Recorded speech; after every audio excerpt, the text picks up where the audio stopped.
Assalamu alaikum dear students, welcome to the online class of science. This video is presented to you on behalf of SG Grammar School. इससे पहले आपको video जो send हो चुकी होगी वो chapter number 1 से लेक्चर नंबर 1 था, उसमें हमने डाइजेस्टिव सिस्टम को स्टडी किया था। अब देखते हैं कि आज की इस वीडियो में हम क्या स्टडी करते हैं। तो चलें आए स्टार्ट करते हैं।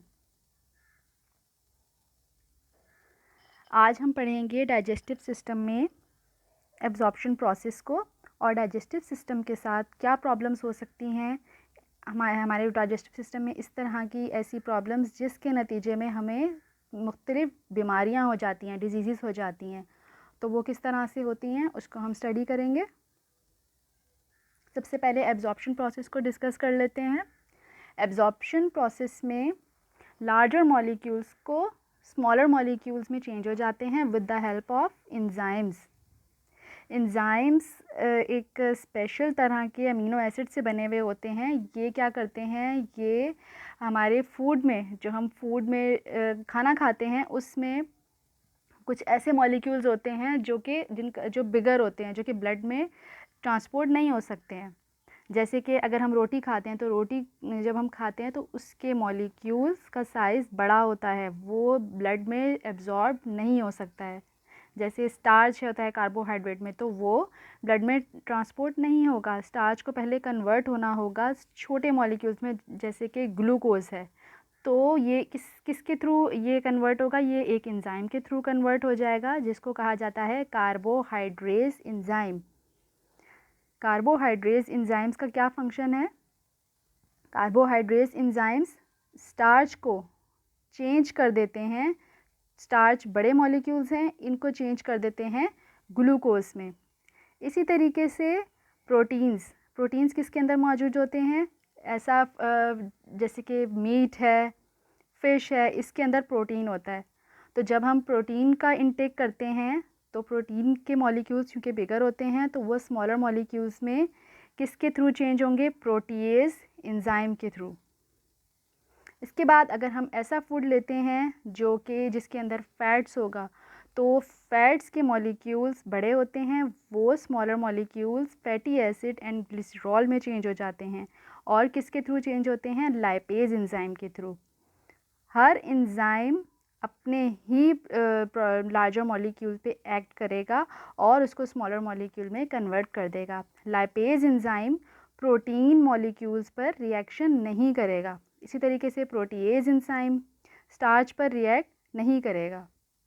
तो हर एंजाइम अपने ही मॉलिक्यूल पर एक्शन करेगा और उसको कन्वर्ट कर देगा स्मॉलर मॉलिक्यूल्स में। ये स्मॉलर मॉलिक्यूल्स स्मॉल इंटेस्टाइन के अंदर जो ब्लड कैपिलरीज होती हैं उनमें चले जाते हैं और उसके थ्रू ये कहाँ चले जाते हैं? लिवर के अंदर। लिवर के अंदर क्या फंक्शन होता है? लिवर के अंदर ग्लूकोज जाकर हमारे एब्जॉर्ब हो जाता है। वहाँ पर ग्लूकोज स्टोर हो जाता है। किसकी फॉर्म में स्टोर हो जाता है? अगर हमने एक्स्ट्रा हमारी बॉडी में ग्लूकोज चला गया है तो वो कन्वर्ट हो जाएगा ग्लाइकोजन में। फिर अगर हमने कभी खाना नहीं खाया होता है किसी कंडीशन में और हमें काम भी करना होता है, तो वो ग्लाइकोजन दोबारा से ग्लूकोज में कन्वर्ट हो जाता है और हमें एनर्जी देता है with the help of respiration. तो ग्लूकोज हमारी बॉडी को किस लिए चाहिए होता है? रिस्पिरेशन में हेल्प करता है। अगर हमने कार्बोहाइड्रेट बहुत एक्स्ट्रा क्वांटिटी में इनटेक कर लिया है तो वो कन्वर्ट हो जाता है फैट में। इसके बाद जैसे हम प्रोटीन का इंटेक करते हैं तो वो अमाइनो एसिड्स में कन्वर्ट हो जाते हैं। अमाइनो एसिड स्टोर नहीं होते हैं, ये हमारी रिस्पायरेशन में हेल्प नहीं करते। अमाइनो एसिड्स का क्या फंक्शन होता है? वो हमारी ग्रोथ में हेल्प करते हैं। बच्चों की जैसे ग्रोथ होती है, वो उनकी हाइट बढ़ जाती है, हमारी बॉडी के हेयर्स ग्रो करते हैं, नेल्स ग्रो करते हैं। इन सब की ग्रोथ के लिए हमें क्या खाना ज़रूरी है? प्रोटीन किस में कन्वर्ट हो जाते हैं? अमाइनो एसिड्स में। अगर अमाइनो एसिड्स का भी हमने एक्स्ट्रा इंटेक कर लिया है तो वो किस में कन्वर्ट हो जाएगा? यूरिया में कन्वर्ट हो जाता है और यूरिया हमारी बॉडी से फिर रिलीज़ हो जाता है। इसी तरीके से स्मॉल इंटेस्टाइन के बाद लार्ज इंटेस्टाइन का क्या फंक्शन है कि वो ऐसा फूड जो कि हमारी बॉडी में डाइजेस्ट नहीं होता है, जैसे कि फ़ाइबर हमारी बॉडी में डाइजेस्ट नहीं होता, तो वो अनडाइजेस्टेड फूड हमारी बॉडी से किसके थ्रू निकलता है, लार्ज इंटेस्टाइन के थ्रू निकल जाता है, और उसके अंदर भी अगर कोई न्यूट्रिएंट होते हैं तो वो फिर ब्लड में ट्रांसपोर्ट हो जाते हैं। अब हम देखते हैं ऐसी डिजीज़ेज़ जो कि डाइजेस्टिव सिस्टम की वजह से होती हैं, अगर डाइजेस्टिव सिस्टम में कोई प्रॉब्लम होती है तो। उसमें पहली है इंडाइजेशन। अगर हम लोग ऐसा फूड इंटेक करते हैं, खाते हैं जिसके अंदर जर्म्स हैं, जैसे कि अगर हमने अपने हैंड्स को वॉश नहीं किया है तो हमारे हैंड्स पर जरासीम लगे हुए होंगे, तो वो हम जब खाना खाएंगे तो वो जरासीम हमारे डाइजेस्टिव ट्रैक्ट में चले जाएंगे और वहाँ पे जाके उनकी ब्रीडिंग होगी, वहाँ पे जाकर वो ग्रोथ करेंगे। जब वो ग्रोथ करेंगे तो हमें फूड सही से डाइजेस्ट नहीं होगा, ठीक है। तो फिर उसके नतीजे में भी क्या हो जाता है, फूड पॉइजनिंग हो जाती है।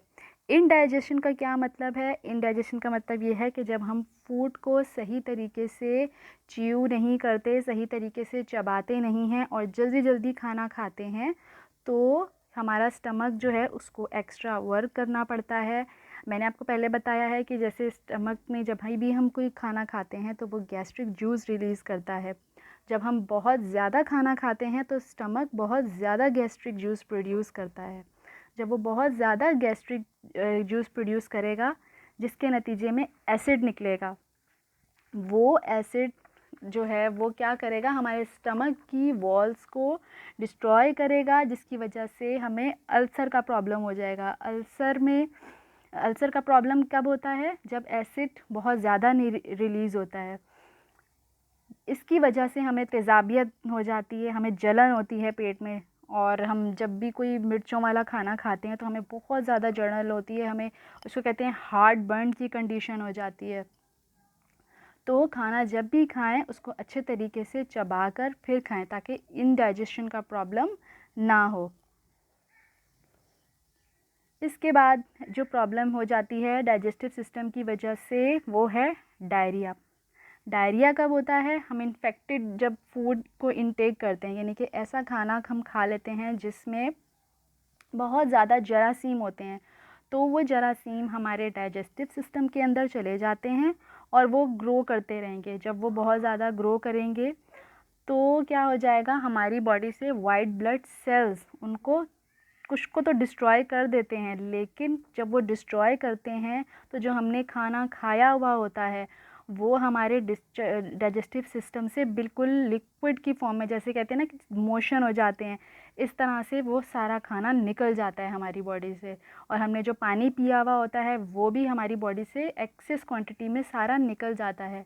उसके नतीजे में क्या होता है कि हमारी बॉडी को डिहाइड्रेशन हो जाती है, मीन्स हमारी बॉडी ड्राई हो जाती है, और वो जब बहुत ज़्यादा मोशन होगा तो हमारी बॉडी में जो भी स्टोर्ड फूड होगा वो भी निकल जाएगा, हमें बहुत ज़्यादा वीकनेस हो जाएगी।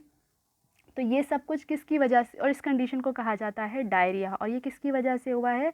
जब हमने ऐसा खाना खाया है जिसमें जर्म्स मौजूद होते हैं, जब हमने हैंड्स प्रॉपरली वॉश नहीं करते, हम अपना घर साफ़ सुथरा नहीं रखते, हम अपने बर्तन खाने के साफ़ सुथरे नहीं रखते हैं, तो फिर इसके नतीजे में डायरिया हो जाता है।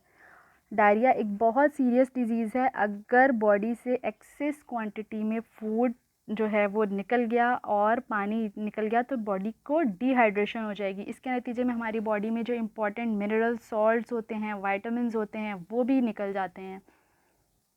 तो इस कंडीशन से बचने के लिए, इस बीमारी से बचने के लिए हमें चाहिए कि हम सफाई का ख़ास ख्याल रखें। एक और कंडीशन जो डाइजेस्टिव सिस्टम की प्रॉब्लम की वजह से होती है वो होती है कॉन्स्टिपेशन। ये उस वक्त होती है जब हम ज़्यादा पानी नहीं पीते हैं।